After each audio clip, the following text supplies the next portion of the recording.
Good evening, Karina Carvalho with ABC News. For the first time in more than a century, the High Court will sit in judgment on not one but two politicians at the same time. In an extraordinary coincidence, the government has cast legal doubt over whether Senators Bob Day and Rod Culleton were ever eligible to take up their seats in Parliament. Here's National Affairs correspondent Greg Jennett. Timing is everything, and Rod Culleton's was slightly out. It's going to the High Court potentially. Well, then it can be vented out in that arena, and I'm looking forward to it. Before his run for the Senate, he'd fallen foul of the law. Well, then handcuff me. We don't need to handcuff you. Well, where's your warrant? And was convicted for stealing a $7 car key in northern New South Wales. Do you feel you're a fit and proper person to be in the Senate? Well, do you? Well, I'm asking you. Well, what about you? You're a constituent. I think I'm good for the job. After the election, the now One Nation senator's record was cleared of any conviction. I am here. But the High Court's been asked to rule that Rod Culleton never should have got to Canberra because he was convicted when voters went to the polls. And the government tends to agree that that could make him incapable of being chosen as a senator under Section 44 of the Constitution. Not sure whether I'm going to participate in any High Court jurisdiction. And if I do, I'll simply go down and shear a sheep and take the belly fleece and stick it over my head, and I'll represent myself.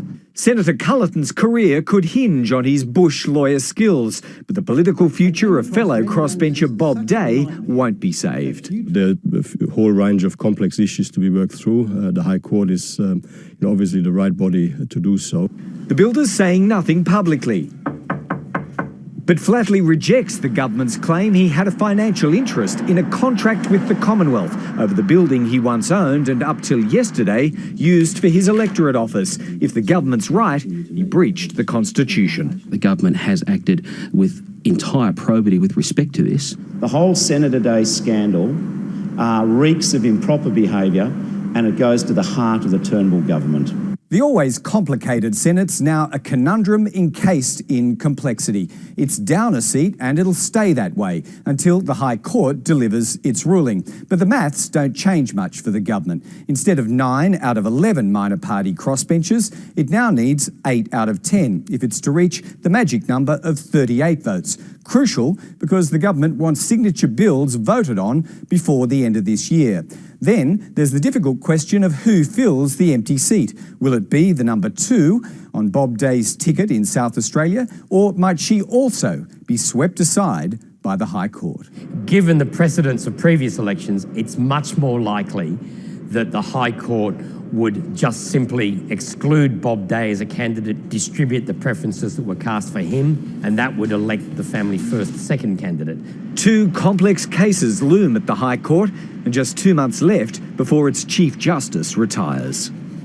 For more, Greg Jennett is in Canberra. Greg, what's going to happen when Parliament sits next week? Will the government delay votes on any of its key legislation, like the ABCC bill or the same-sex marriage plebiscite, because it was relying on Bob Day's vote?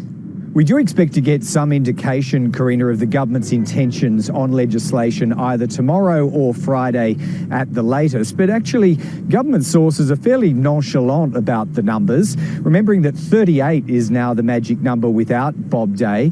It still has to secure those key blocks of votes, either from the Nick Xenophon team, Pauline Hanson's One Nation, even Darren Hinch on some bills, in order to get them passed, those which are controversial. So in that sense, not much has changed. But on the broader dynamic, even if you accept that the government wasn't responsible for the predicament of Bob Day or of Rod Culleton, all of this does feed into the perception of messiness around this parliament, and the government will probably have to wear responsibility for at least some of that.